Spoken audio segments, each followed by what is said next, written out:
Faubert sought information for a living. That is to say that ever since he returned from Korea, after having served with the armed forces, he had been working as a private investigator in Montreal. William Hamilton, a rich industrialist, had gotten in touch with him regarding a simple vandalism issue. Nothing to write home about. Not worth hiring a private eye either, just so he can drive for hours on rough roads. But that's how it had always been. The client pays, Carl gets it done.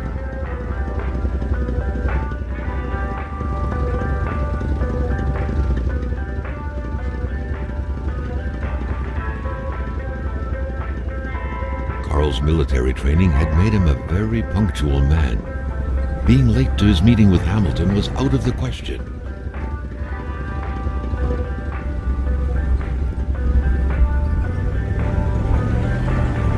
They had set up to meet at the general store, his client's business.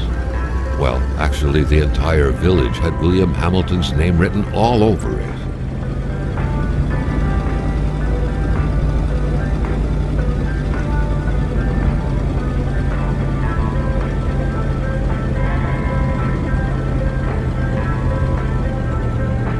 When the roads were bad, muddy, or snowed in, it was customary around these parts to close them off. But it was also customary to ignore those signs entirely and drive there anyway.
Never in his life had Carl thought he would one day drive further north than Chibougamau.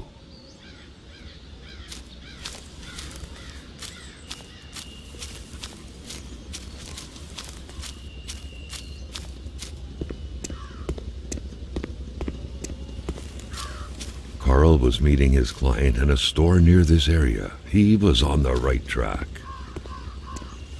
Hamilton never mentioned a road-blocking barrier. Why was it needed here in the back of Beyond? That would, however, be a mystery for another day. Carl had waited long enough for someone to come and raise it. Hamilton is waiting for Carl in the general store. It was time for him to get down to business.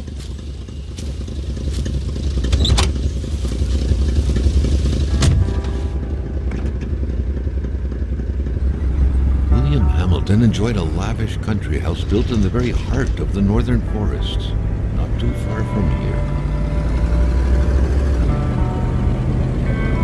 The local populace was divided when it came to the affluent man. Some saw a wealthy philanthropist dedicated to improving the region's economy. Others an aging Englishman who would do anything to further his fortunes. And those ones hated him enough to go on about scheming against him.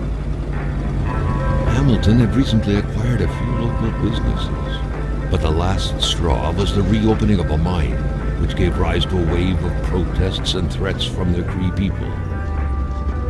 Given these circumstances, Carl reckoned that a good number of people must be feeling compelled to oppose Hamilton in one way or another. So far, only the industrialist's house had been a target, but soon enough, Carl thought, the target would become the man himself.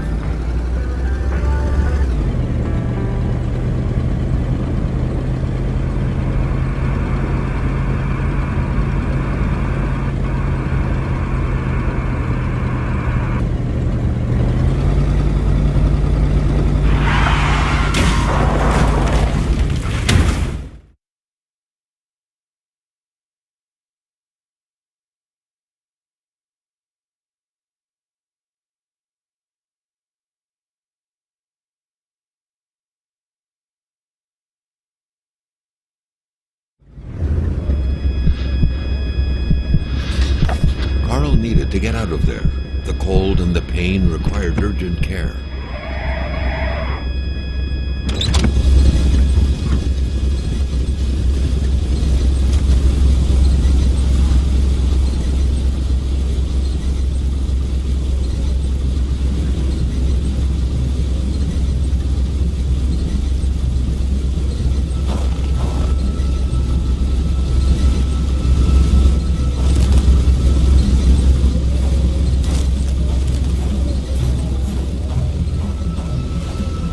Had taken off.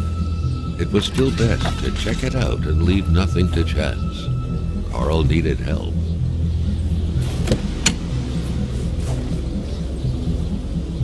It was a small, locked box engraved with the letters W.H. Carl thought about taking it. Nothing was to be left to chance.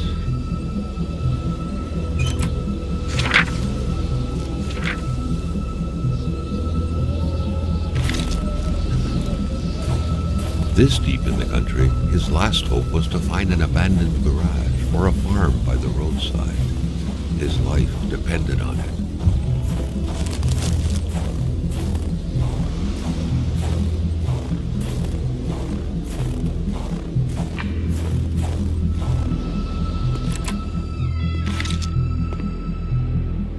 It was so cold. Already Carl did not feel his toes anymore.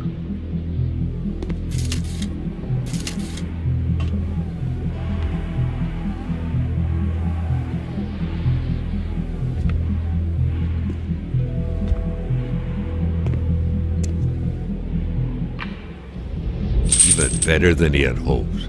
Carl Faubert had succeeded once more, and was now on his way to new adventures.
ever diligent in his work, always carried his log on him, in which he scribbled down thoughts and leads alike during the course of his investigations.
Spread out on a few acres of untouched forest, bellowing caribou, everlasting snow, and undefiled lakes, the Manistan region was no tourist hub. It was said to have been populated for millennia by Cree people, and ever since the industrial era, by the metal mining industry.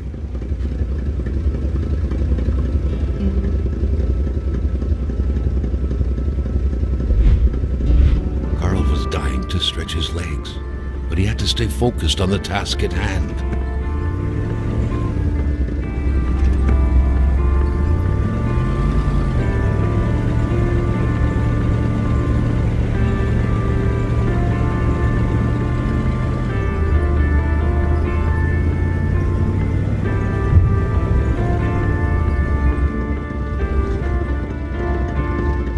Carl's military training had made him a very punctual man. Being late to his meeting with Hamilton was out of the question.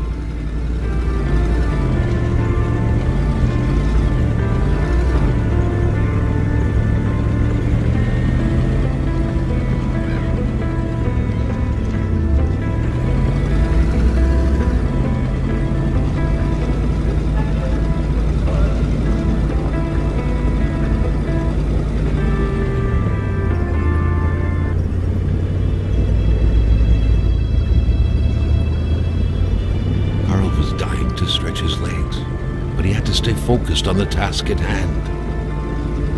The truck was running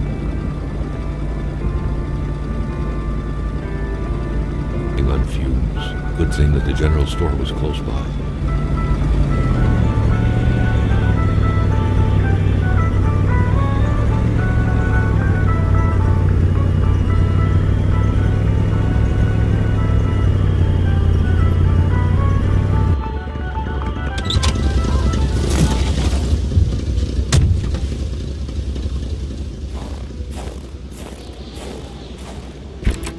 A milkman had to drive by every week to fill the bottles. The fresh milk indicated a recent visit. Something fell to the bottom of the box. Carl had no trouble recognizing his employer. He had been killed. There was no need to be a detective to figure that out. But only a detective could have noticed that the killer had to have been very close, that the fatal blow had been given before the victim even realized.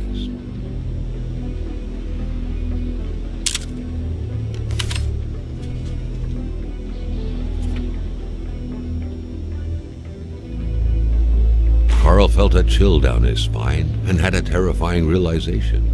If Hamilton was dead, then who was going to pay him?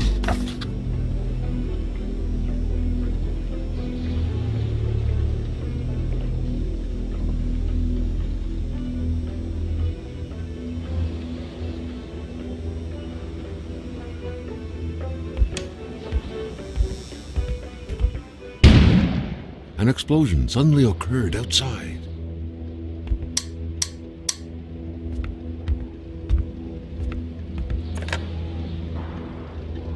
The snowstorm pummeled everything in its path. Carl was not surprised when he heard no tone.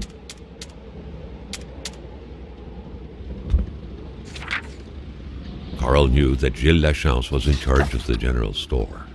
That made him one of Hamilton's employees. A very angry employee, as Carl could plainly see.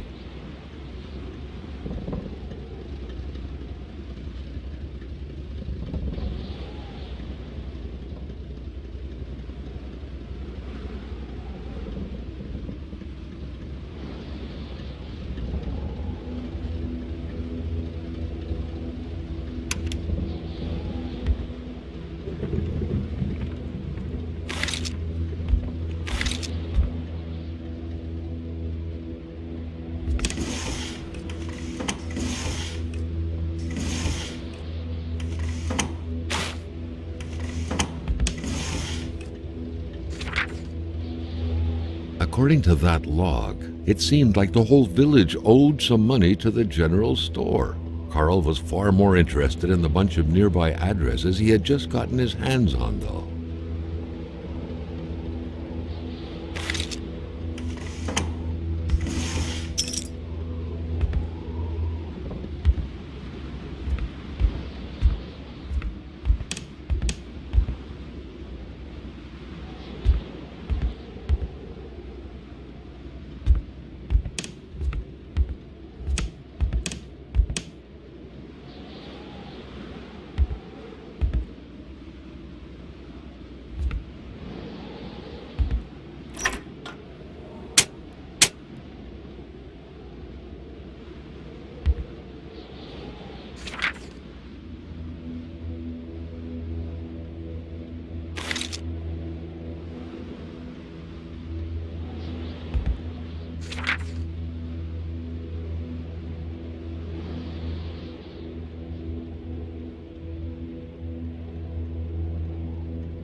Maintaining his composure, Carl recalled something from his military training.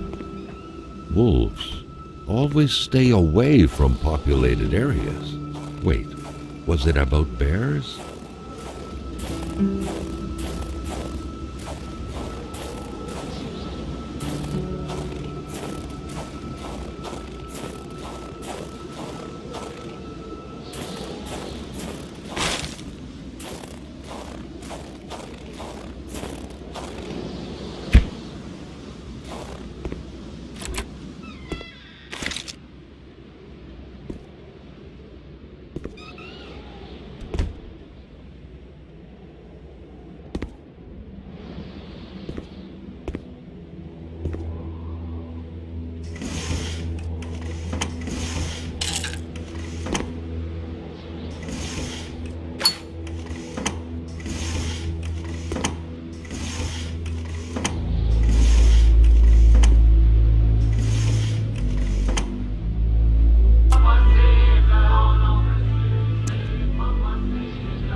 Staring intently at the controls won't be enough to make that lift budge. The poor thing was out of power.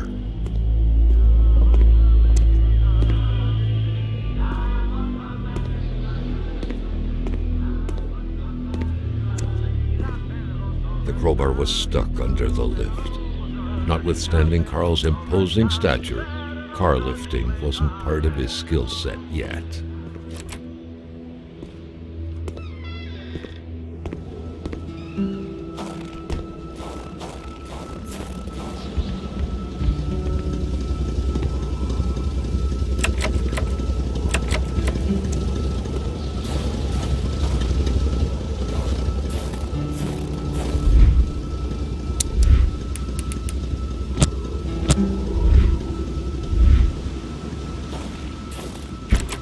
A milkman had to drive by every week to fill the bottles. The fresh milk indicated a recent visit.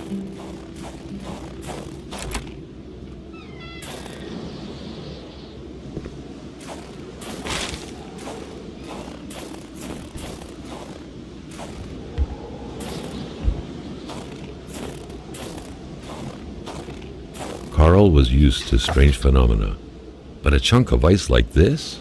As if an iceberg came out of the ground? That was a first. Prints? Carl found a surprise at every turn. Was the camera faulty, or was it a possible lead? Carl felt that the store and its surroundings still held their secrets, and he didn't like to miss out.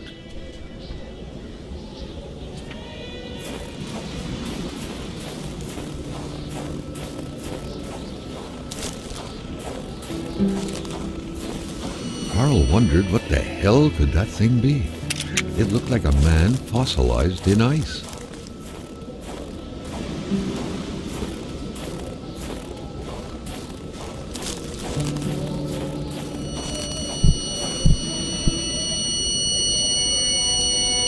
All of a sudden, Carl felt like he was pulled inside a world of dreams, a cold, unknown dimension.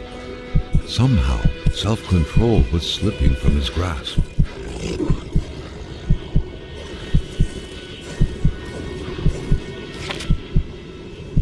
To all appearances, this was a hunting log. Better yet, a war diary.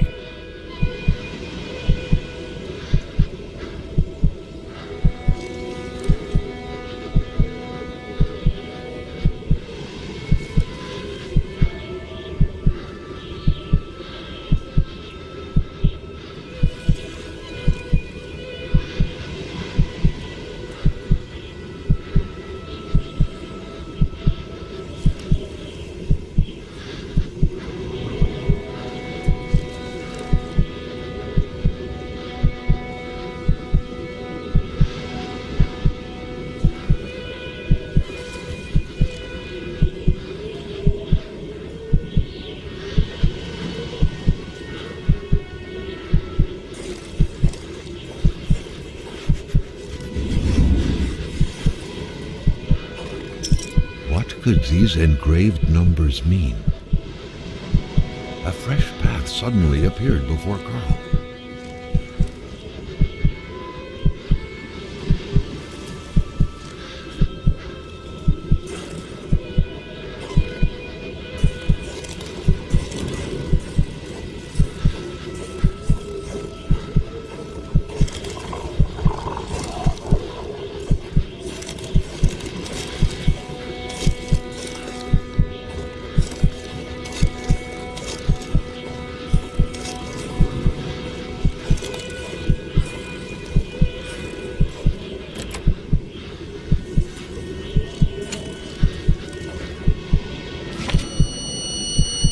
Carl had that feeling you get when you immerse your frozen hands in hot water.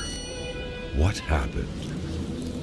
Now at least he knew who the unfortunate man petrified in ice was. Gilles Lachance, the general store's manager himself.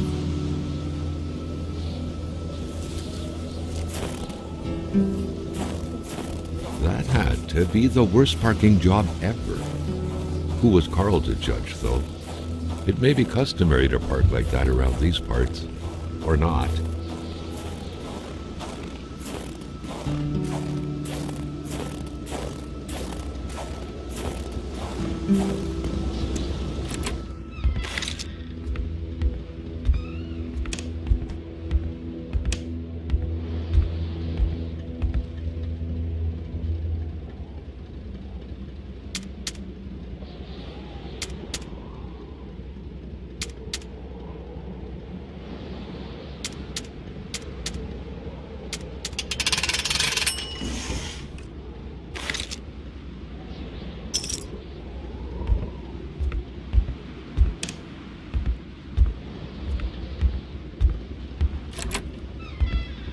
A radiator without power is as good as a wood stove without logs. The murder weapon. What was that doing there, Carl wondered. Hamilton must have been determined to keep some information secret to post this key. Shame he got unlucky. Everything made sense now. Poor Hamilton's denunciation was interrupted, and he figured it would be best to lock everything up and send the key to his correspondent, who would receive the box later on. Clever, but not enough. That's what happens to ordinary people playing spy.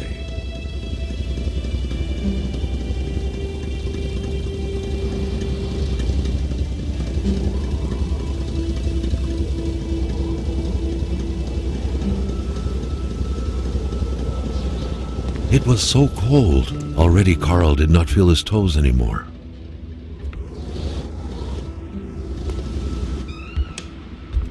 A radiator without power is as good as a wood stove without logs.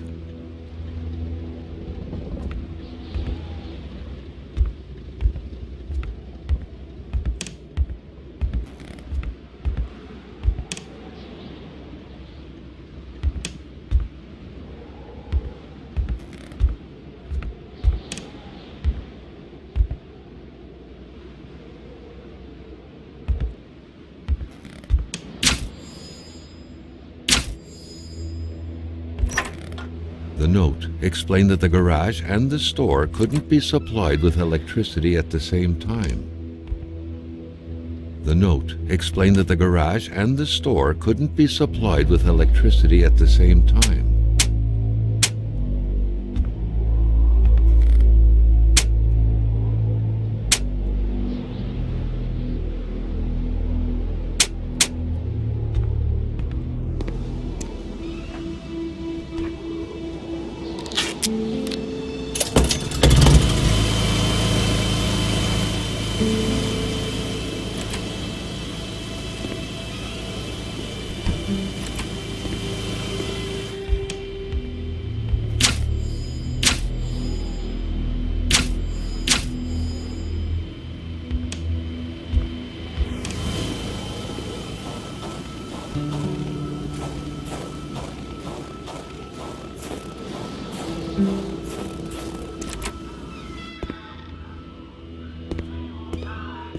The crowbar was stuck under the lift.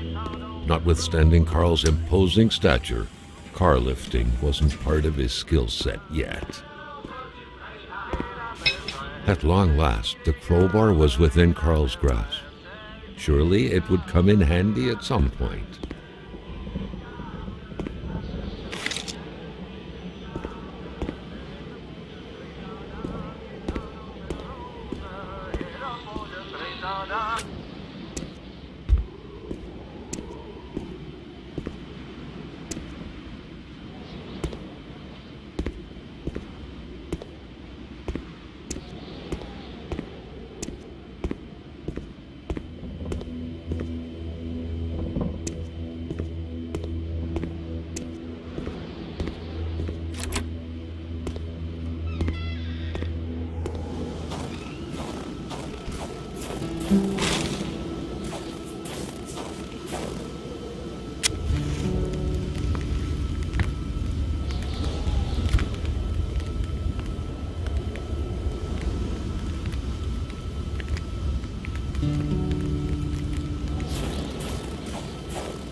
Carl knew straight away where to find the infuriated J'ai la Chance. Any good investigation would have to start there.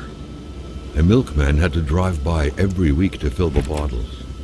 The fresh milk indicated a recent visit.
Was beginning to know the store and its surroundings like the back of his hand. The seeker had sought.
There should be a law forbidding doctors from falling sick.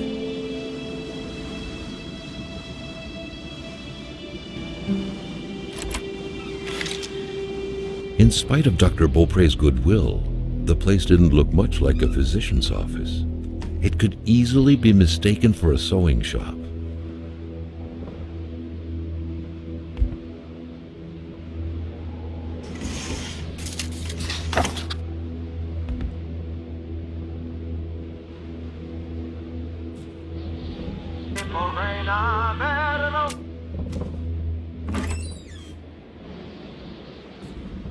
For the one-eyed, or for other vision problems, the eye patch was the way to go.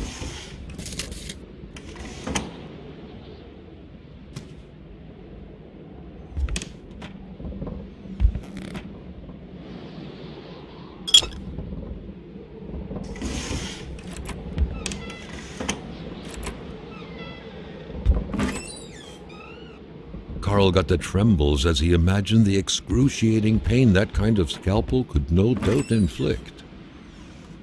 Within these miserable walls, patients probably felt more like in a slaughterhouse than in a doctor's office. The injured could be recognized by the large stains of red, an informal nickname given to Merbromen, smudged all over their injuries. The good doctor, flanked by his beautiful spouse. Pure happiness, captured on cardstock. Carl recognized this woman's soulful eyes. Was it Dr. Beaupré who had hit him head-on at the village border?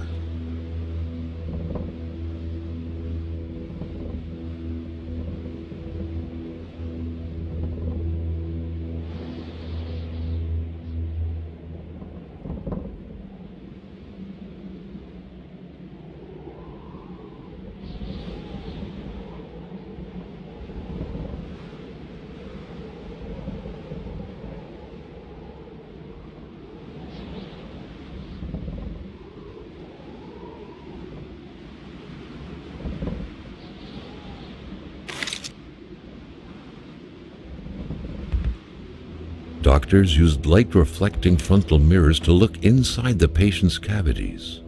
That was a bit unsettling, but back then it was pretty much always the case with medicine. Dr. Beaupre had done his medical studies quite far from here. He was surely one of the first students out of the new campus to settle on the mountainside. A Communist Manifesto. Only a few years ago, this type of allegiance meant prison time. And even at present, the Western world was very wary of the Soviet threat. Why would the doctor own such a book? Nobody kills a rich patient to start a revolution. It didn't make any sense. He had to dig deeper still to understand. Luckily, that was Carl Faubert's specialty.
A chamber pot.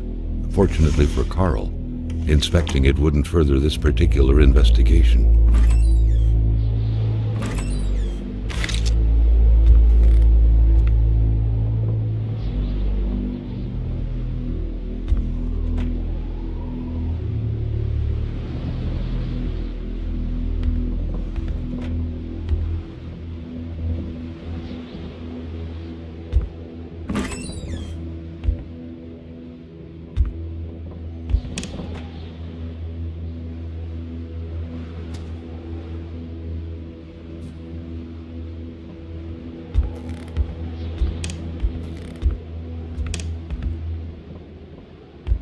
Someone had lost a few liters of blood here.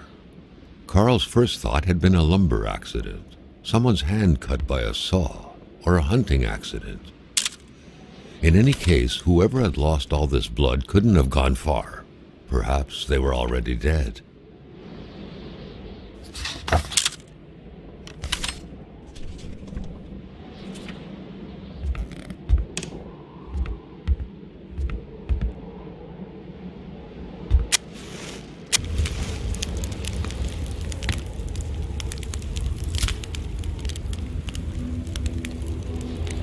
The Polaroid, Carl's long-standing and faithful ally, had seen its share of husbands caught red-handed cheating.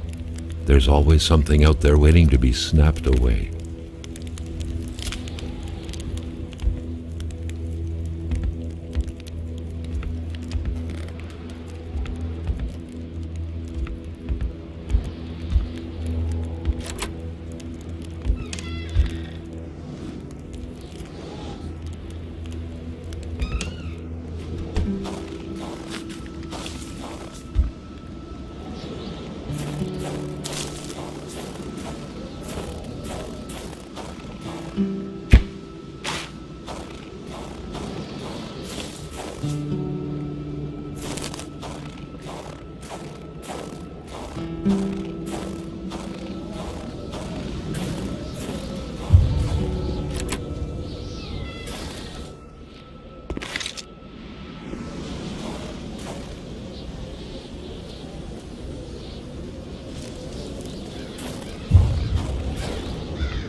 Great care had to be taken searching this place full of oddities. Everything was important. The decor itself told a story.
Oh, mon bonhomme!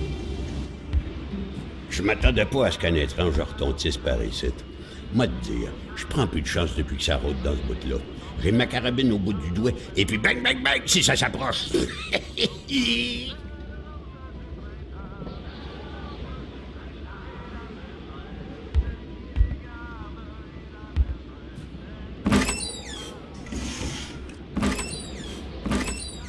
C'est encore beau.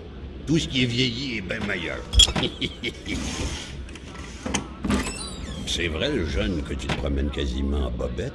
Une bonne police, ça te fera pas de tort. Mais je vais te dire une chose. Dans ton coin de pays, comme par ici, on n'a rien sans rien. Il est où, mon caribou? Hé, la Corriveau, Batters, ça te passe l'envie de te marier, la Corriveau. Elle tuait tous ses maris, squick, les uns après les autres. Pas de pitié dans le mariage.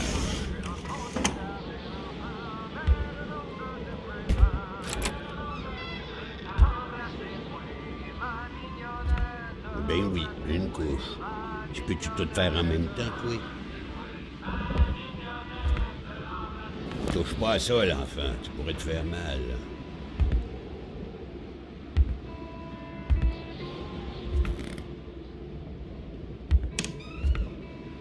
Hé, la Corriveau, Batters, ça te passe l'envie de te marier, la Corriveau. Elle tuait tous ses maris, squick, les uns après les autres. Pas de pitié dans le mariage. Dans mon temps, c'était comme sur l'image. On était vrais, fiers, forts, puis on avait le bon lieu de notre bord.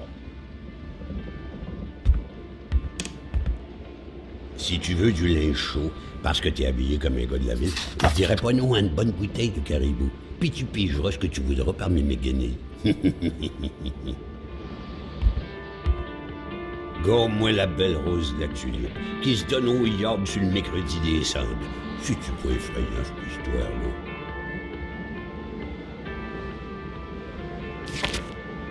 Vois-tu le livre, là? C'est le Wendigo. Ouais, le Wendigo. Un guerrier qui devient un loup pour se venger de sa grosse peine. Et...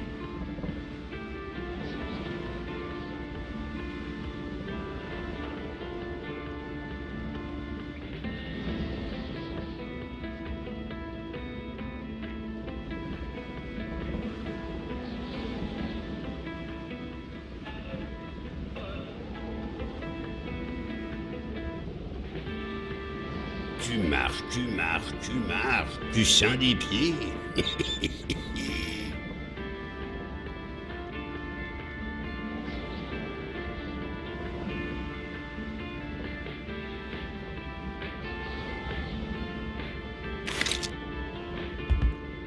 Ah, la belle pétarade.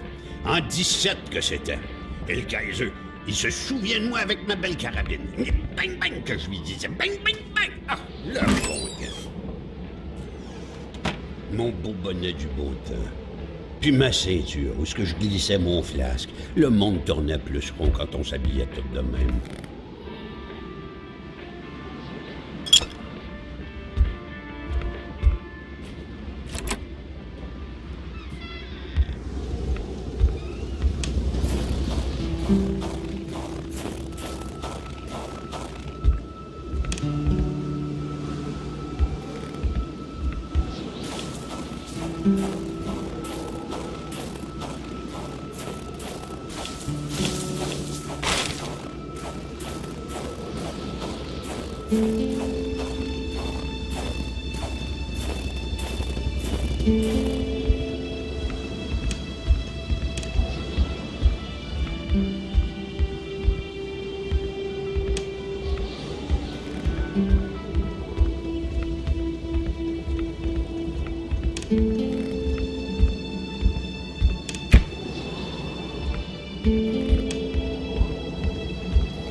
Tu m'amènes un bon galon de caribou, puis on devient amis. Sinon, mon petit gars, tu sors avant que je te sorte.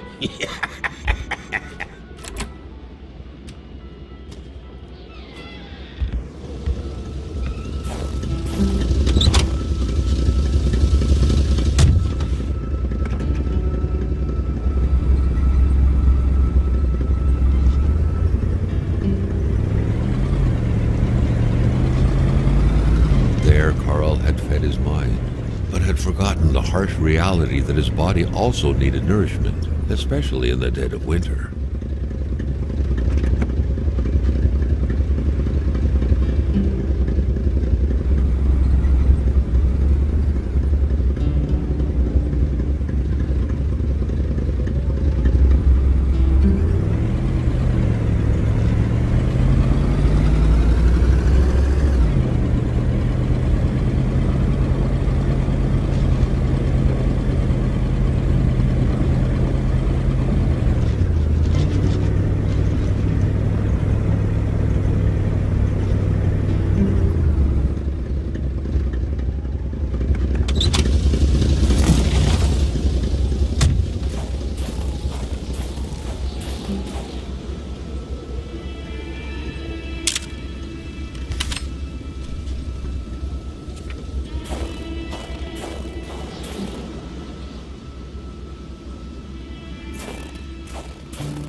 The cold seemed to be more brutal here than anywhere else.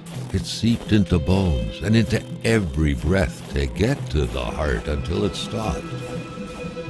Carl needed to be dressed in warm clothes to survive.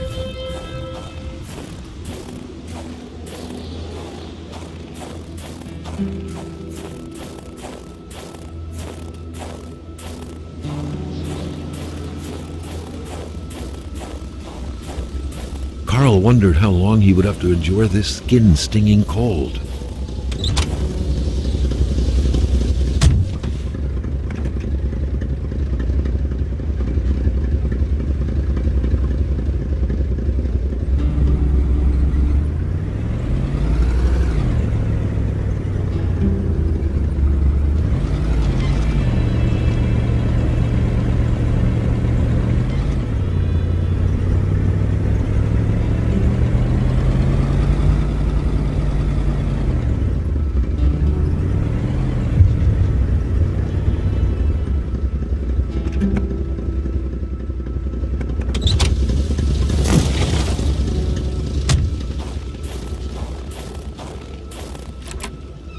The place looked more like a pigsty than a house. A heavy stench of curdled milk, cheap alcohol, and boiled cauliflower filled the air.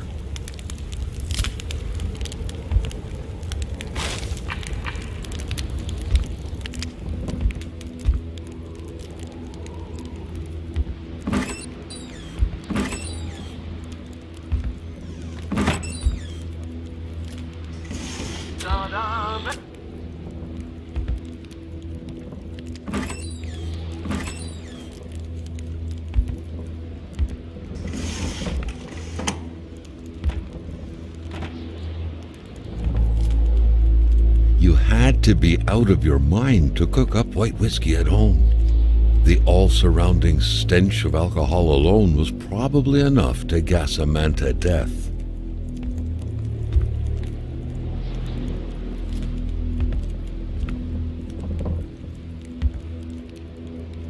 Carl now knew how to quench the drunkard's thirst.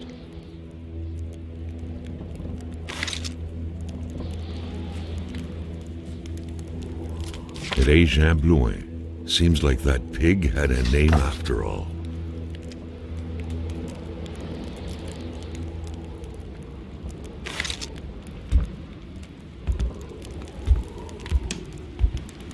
Rock music invaded the minds of men even in the remotest of places. The man didn't own a turntable though, so there's that going for him. Back then, in Africa and elsewhere, people were ready to take up arms to stand against the yoke of English imperialism. In Montreal, mailboxes were blown up, abductions were carried out, and violent manifestos were distributed to media outlets. But around here, in the great northernmost, all a man could do is curse out loud against a faraway evil and pray for the revolution to arise. That man, by any reckoning, was from that very stock.